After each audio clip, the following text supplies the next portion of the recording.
ओम शांति। आज 11 अप्रैल 2022। परमात्मा शिव कहते हैं, मीठे बच्चे, तुम्हारी बुद्धि में सारा दिन सर्विस के ही ख्यालात चलने चाहिए। तुम्हें सबका कल्याण करना है क्योंकि तुम हो अंधों की लाठी। आज का प्रश्न है, ऊंच पद पाने के लिए कौन सी धारणा चाहिए? उत्तर है, ऊंच पद तब मिलेगा जब अपनी कर्मेंद्रियों पर पूरा पूरा कंट्रोल होगा।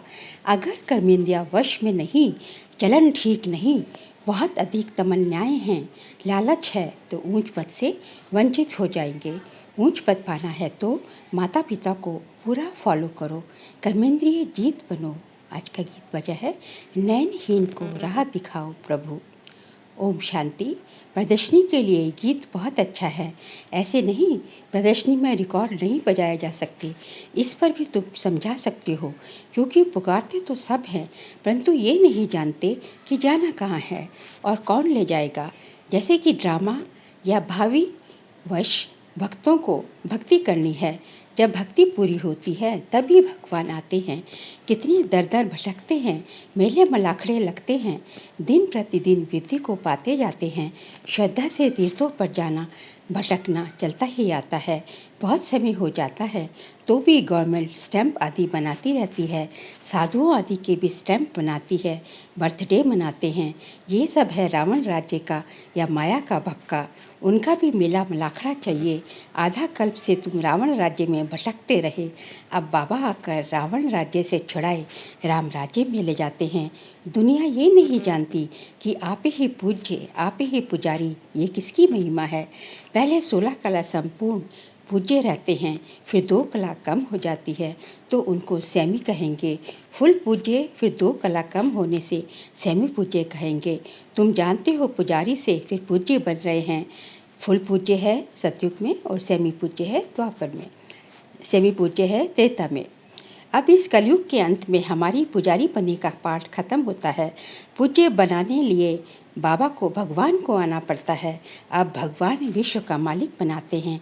विश्व तो ये भी है तो वो भी होगा, मतलब कलयुग भी है और वो सतयुग भी होगा। वहाँ मनुष्य बहुत थोड़े होते हैं। सतयुग में एक धर्म होता है, आदि सनातन देवी देवता धर्म। अनेक धर्म होने से भी हंगामा होता है, पर यहाँ कलयुग में तो अनेक धर्म है। अब भगवान आया है लायक बनाने। जितना भगवान को याद करेंगे उतना अपना भी कल्याण करेंगे। देखना है कि कल्याण करने का कितना शौक रहता है। जैसे आर्टिस्ट है उनको ख्याल रहता है जैसे ऐसे चित्र बनाएं जिससे मनुष्य अच्छी रीति समझ जाए, समझेंगे हम बेहद के पिता की, भगवान की सर्विस करते हैं, भारत को स्वर्ग बनाना है। प्रदर्शनी में देखो कितने ढेर आते हैं, तो प्रदर्शनी के ऐसे चित्र बनाएं जो कोई भी समझ जाए कि ये चित्र एक्यूरेट रास्ता बताने वाले हैं। मेले मलाखड़े आदि जो भी हैं वह तो उनके आगे कुछ भी नहीं। आर्टिस्ट जो इस ज्ञान को समझते हैं उनकी बुद्धि में रहेगा कि ऐसे ऐसे चित्र बनाए जाएं जो बहुतों का कल्याण हो जाए। रात दिन बुद्धि इसी बात में लगी रहे। इन चीज़ों का बहुत शौक रहता है। मौत तो अचानक आता है, अगर द्युति आदि की याद में रहे, मौत आ गया तो द्युति जैसा जन्म मिलेगा। यहाँ तो भगवान कहते हैं देह सहित सबको भूलना है। ये भी तुम समझते हो कि भगवान कौन है। कोई से पूछो आत्माओं के पिता को जानते हो तो कहेंगे याद कितना करते हैं, मांगते रहते हैं, लेकिन कहेंगे नहीं जानते। देवियों से भी जाकर मांगते हैं, देवी की पूजा की और कुछ मिल गया तो बस उन पर कुर्बान हो जाते हैं। फिर पुजारी को भी पकड़ लेते हैं, वह भी आशीर्वाद आदि करते हैं। कितनी अंधश्रद्धा है, तो ऐसे ऐसे गीतों पर प्रदर्शनी में भी समझा सकते हो। ये प्रदर्शनी तो गांव-गांव में जाएगी। बाप गरीब निवाज है, उन्हीं को जोर से उठाना है, मतलब गरीबों को जोर से उठाना है। साहूकार तो कोटों में कोई निकलेगा, प्रजा तो ढेर है। यहाँ तो मनुष्य से देवता बनना है, भगवान से वर्षा मिलता है। पहले पहले तो भगवान को जानना चाहिए कि वह हमको पढ़ाते हैं। इस समय मनुष्य कितने पत्थर बुद्धि हैं, देखते भी हैं इतने सेंटर्स पर आते हैं। सबको निश्चय है कि बाप टीचर सदगुरु पिता सब है, ये भी समझते नहीं। एक दूसरा गीत भी आज बाबा प्रदर्शनी पे ज़्यादा बातें कर रहे हैं, प्रदर्शनी पर समझाने की। एक दूसरा गीत भी है कि इस पाप की दुनिया से कहीं ले चल, वह भी अच्छा है। यह पाप की दुनिया तो है ही। भगवान वाच, ये आसुरी संप्रदाय है, मैं इनको देवी संप्रदाय बनाता हूँ। फिर मनुष्यों की कमेटियाँ आदि ये कार्य कैसे कर सकती हैं? यहाँ तो सारी बात ही बुद्धि की है।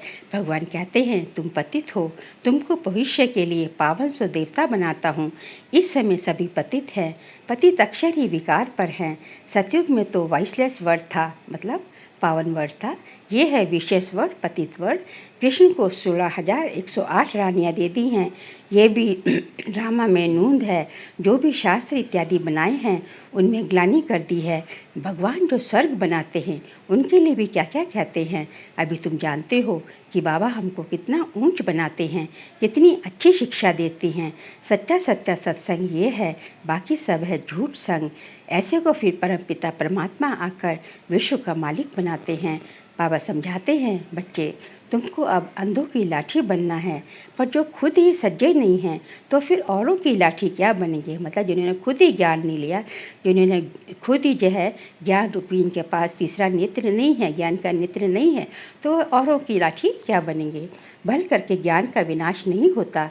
एक बारी माँ बाप कहा तो कुछ ना कुछ तो मिलना चाहिए। एक बार भगवान को पहचाना तो कुछ ना कुछ तो मिलना ही चाहिए। परंतु नंबरवार पद तो है ना, चलन से भी कुछ मालूम पड़ जाता है, फिर भी पुरुषार्थ कराया जाता है। ऐसे नहीं जो मिला सो ठीक, पुरुषार्थ से ऊंच प्राप्ति मिलती है। बगैर पुरुषार्थ तो पानी भी ना मिले। इसको कर्म क्षेत्र कहा जाता है। इसको कर्म क्षेत्र कहा जाता है। यहाँ कर्म बिगर मनुष्य रह ना सके। कर्म संन्यास अक्षर ही रॉन्ग है, क्योंकि जब तक इस शरीर के अंदर श्वास है, जब तक इस देह में है, जब तक देह त्याग नहीं किया तब तक तो कुछ ना कुछ कर्म होता रहेगा। सांस चलना भी कर्म है, तो हृदय का धड़कना भी कर्म है, हार्ट बीट भी कर्म है। इसलिए कर्म संन्यास अक्षर ही रॉन्ग है। आगे कहा, बहुत हट करते हैं, पानी पर आग पर चलना सीखते हैं, परंतु फ़ायदा क्या मिला, मुफ्त आयु गवाते हैं। भक्ति की जाती है रावण के दुख से छूटने के लिए, छूट कर फिर वापस जाना है। इसलिए सब याद करते हैं, हम मुक्ति धाम में जाएं या सुख धाम में जाएं। दोनों ही पास्ट हो गए। भारत सुख धाम था, अब नर्क है, तो नर्कवासी कहेंगे ना। तुम खुद कहते हो फलाना स्वर्गवासी हुआ, अच्छा तुम तो नर्क में हो ना। हेवन के अगेंस्ट हेल है, बाकी वह तो है शांति धाम। बड़े बड़े लोग इतना भी समझते नहीं, अपने को आप ही सिद्ध करते हैं कि हम हेल में हैं, क्योंकि कहते हैं कि फलाना स्वर्गवासी हुआ, इसका मतलब नरक से स्वर्ग में गया, ये नरक है। इसलिए कहते हैं, बाबा कहते हैं अपने को आप ही सिद्ध करते हैं कि हम हेल में हैं, हम नरक में हैं। बड़ी युक्ति से बातें सिद्ध कर बताना है। ये प्रदर्शनी तो बहुत काम कर दिखाएगी। इस समय मनुष्य कितने पाप करते हैं। स्वर्ग में ऐसी बातें होती नहीं, वहाँ तो प्रारब्ध है। तुम फिर से अब स्वर्ग में चलते हो। तुम कहेंगे अनेक बार, इस विश्व के मालिक हम बने हैं, फिर अब बन रहे हैं। दुनिया में किसको भी पता नहीं, तुम्हारे में भी कोई समझते हैं, इस खेल से कोई छूट नहीं सकते। मोक्ष भी मनुष्य तब चाहते हैं जब दुखी होते हैं। बाबा तो कहते हैं, अच्छी रीति पुरुषार्थ करो, माँ बाप को फॉलो कर अच्छा पद पालो, अपनी चलन को सुधारो। बाबा तो राह बताते हैं, फिर उस पर क्यों नहीं चलते हो। ज़्यादा तमन्नाएं नहीं रखनी चाहिए। यज्ञ से जो मिले सुखाना है। लालच हवच लालच है, कर्मेंद्रिया वश में नहीं है तो पद भी ऊंच नहीं पा सकते, क्योंकि सारा खेल ही कर्मेंद्रियों को वश में करना है, स्वराज्य अधिकारी बनने का है। तो ऐसे ऐसे गीत प्रदर्शनी में बजाएं, उस पर तुम समझा सकते हो। तुम हो शिव बाबा के परिवार, शिव बाबा के ऊपर तो कोई है नहीं, और सबके ऊपर तो कोई ना कोई निकलेंगे। 84 जन्म में दादा बाबा भी 84 मिलते हैं, क्योंकि जो सतयुग के आदि में आए उनके 84 जन्म हुए। तो उस 84 जन्म में हर एक लौकिक जन्म का जो है, एक माँ एक बाप सब एक एक मिलेगा, तो 84 जन्म को 84 बाप 84 माँ सब इत्यादि आगे मिलते हैं। आगे कहा, शिव बाबा है रचता, अब नई रचना रच रहे हैं, अर्थात पुरानी को नया बनाते हैं। तुम जानते हो हम सांवरे से गोरे बनते हैं, पतित से पावन बनते हैं। स्वर्ग में श्री कृष्ण है नंबर 1, फिर लास्ट में उनका जन्म है, फिर यही पहला नंबर बनता है। पूरे 84 जन्म श्री कृष्ण ने लिए हैं। सूर्यवंशी देवी संप्रदाय ने पूरे 84 जन्म लिए। बाप कहते हैं, जो श्री कृष्ण पहले नंबर पे था, उनके ही अंतिम जन्म में प्रवेश कर फिर उनको श्री कृष्ण बनाता हूँ। अच्छा मीठे मीठे सीख लेते बच्चों प्रति माता पिता बाप दादा का याद प्यार और गुड मॉर्निंग। रूहानी बाप की रूहानी बच्चों को नमस्ते। हम रूहानी बच्चों की रूहानी बाप दादा को नमस्ते नमस्ते नमस्ते। आज के लिए सार के लिए पॉइंट्स है। कोई भी विनाशी तमन्नाएं नहीं रखनी है। अपना और सर्व का कल्याण करना है। देह सहित सब कुछ भूल वापस घर चलना है। इसलिए चेक करना है कि बुद्धि कहीं पर भी अटकी हुई ना हो। आज का वरदान है, नेचुरल अटेंशन को अपनी नेचर अर्थात आदत बनाने वाले स्मृति स्वरूप भव। नेचुरल अटेंशन को अपनी नेचर अर्थात आदत बनाने वाले स्मृति स्वरूप भव। सेना में जो सैनिक होते हैं वह कभी भी अलबेले नहीं रहते, सदा अटेंशन में अलर्ट रहते हैं। आप भी पांडव सेना हो, इसमें जरा भी अलबेलापन ना हो। अटेंशन एक नेचुरल विधि बन जाए। कई अटेंशन का भी टेंशन रखते हैं, लेकिन टेंशन की लाइफ सदा नहीं चल सकती। इसलिए नेचुरल अटेंशन अपनी नेचर बनाओ। अपनी ये नेचर होनी चाहिए अटेंशन रखना। अटेंशन रखने से ही स्वतः स्मृति स्वरूप बन जाएंगे, क्योंकि अटेंशन रखेंगे तो आपका जो बुद्धि जो एकाग्र रहेगी, आपका जो एकाग्रता होगी तो जो है बाबा जो है स्वतः ही याद रहेगा जो है, तो जो है इसलिए स्मृति स्वरूप बन जाएंगे और विस्मृति की आदत छूट जाएगी। आज का स्लोगन है, स्वयं के स्वयं टीचर बनो तो सर्व कमजोरियाँ स्वतः समाप्त हो जाएंगी। क्योंकि जो है सबसे इंसान जो है अपने खुद के बारे में खुद इंसान ही जानता है कि वो इसके अंदर क्या कमजोरियाँ हैं, क्या विशेषताएं हैं। इसलिए जो है स्वयं का स्वयं टीचर बनेंगे तो जो अपनी कमजोरियाँ हैं तो उसको टीचर क्या करता है, बच्चों को होशियार बनाता है ना, उसकी कमजोरियों को दूर करने का कोशिश करता है। तो यदि स्वयं के टीचर बनेंगे तो अपनी कमजोरियों को पहचानते हैं तो दूर करेंगे, तो इसलिए जो है सर्व कमजोरियाँ स्वतः ही समाप्त हो जाएंगी। आगे माताश्री जी के अनमोल महावाक्य हैं। पहला है, याद का ताल्लुक ज्ञान से है, ज्ञान के बिना याद यथार्थ नहीं रह सकती। पहले पहले मनुष्य को अपने सुखी जीवन बनाने के लिए कौन सी मुख्य पॉइंट बुद्धि में रखनी है। पहले तो ये मुख्य बात समझनी है कि जिस परमात्मा बाप की हम संतान हैं, उस बाप की याद में हर समय श्वासोश्वास उपस्थित रहे। उस अभ्यास में रहने की पूर्ण रीति से कोशिश करनी है।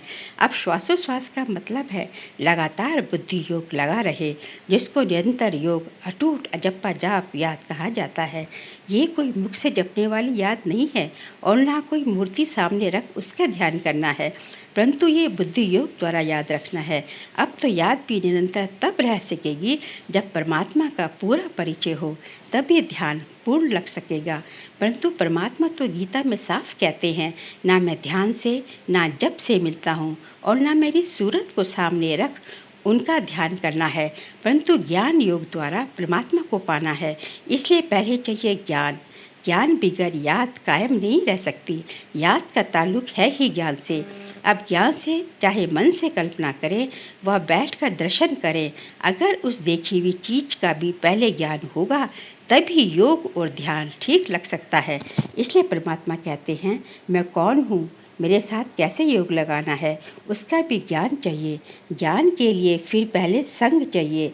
अब ये सब ज्ञान की पॉइंट्स बुद्धि में रखनी है, तभी योग ठीक लग सकेगा। दूसरा है, सृष्टि की आदि कैसे होगी। मनुष्य पूछते हैं कि परमात्मा ने सृष्टि कैसी रची, आदि में कौन सा मनुष्य रचा। अब उसका नाम रूप समझना चाहते हैं। अब उस पर उनको समझाया जाता है कि परमात्मा ने सृष्टि की आदि ब्रह्मा तन से की है। पहला आदमी ब्रह्मा रचा है। तो जिस परमात्मा ने सृष्टि की आदि की है तो अवश्य परमात्मा ने भी इस सृष्टि में अपना पाठ बजाया है। अब परमात्मा ने कैसे पाठ बजाया, पहले तो परमात्मा ने सृष्टि को रचा, उसमें भी पहले ब्रह्मा को रचा। तो गोया पहले ब्रह्मा की आत्मा पवित्र हुई, वही जाकर श्री कृष्ण बनी। उसी तन द्वारा फिर देवी देवताओं की सृष्टि की स्थापना हुई। तो देवी सृष्टि की रचना ब्रह्मा तन द्वारा कराई। तो देवी देवताओं का आदि पिता ठहरा ब्रह्मा। ब्रह्मा से श्री कृष्ण बनता है, वही श्री कृष्ण का फिर अंत का जन्म ब्रह्मा है। अब ऐसे ही सृष्टि का नियम चलता आता है। अब वही आत्मा सुख का पाठ पूरा कर दुख के पाठ में आती है, तो रजो तमो अवस्था पास कर फिर शूद्र से ब्राह्मण बनती है। तो हम हैं ब्रह्मावंशी, सो शिववंशी सच्चे ब्राह्मण। अब ब्रह्मावंशी उसको कहते हैं जो ब्रह्मा के द्वारा अविनाशी ज्ञान लेकर पवित्र बनते हैं। अब तीसरा पॉइंट है, ओम शब्द का यथार्थ अर्थ। जब हम ओम शांति शब्द कहते हैं तो पहले पहले ओम शब्द के अर्थ को पूर्ण रीति से समझना है। अगर कोई से पूछा जाए ओम का अर्थ क्या है तो वो लोग ओम का अर्थ बहुत ही लंबा चौड़ा सुनाते हैं। ओम का अर्थ ओंकार बड़े आवाज़ से सुनाते हैं। इस ओम पर फिर लंबा चौड़ा शास्त्र बना देते हैं, परंतु वास्तव में ओम का अर्थ कोई लंबा चौड़ा नहीं है। अपने को तो स्वयं परमात्मा ओम का अर्थ बहुत ही सरल और सहज समझाते हैं। ओम का अर्थ है मैं आत्मा हूँ, मेरा असली धर्म शांत स्वरूप है।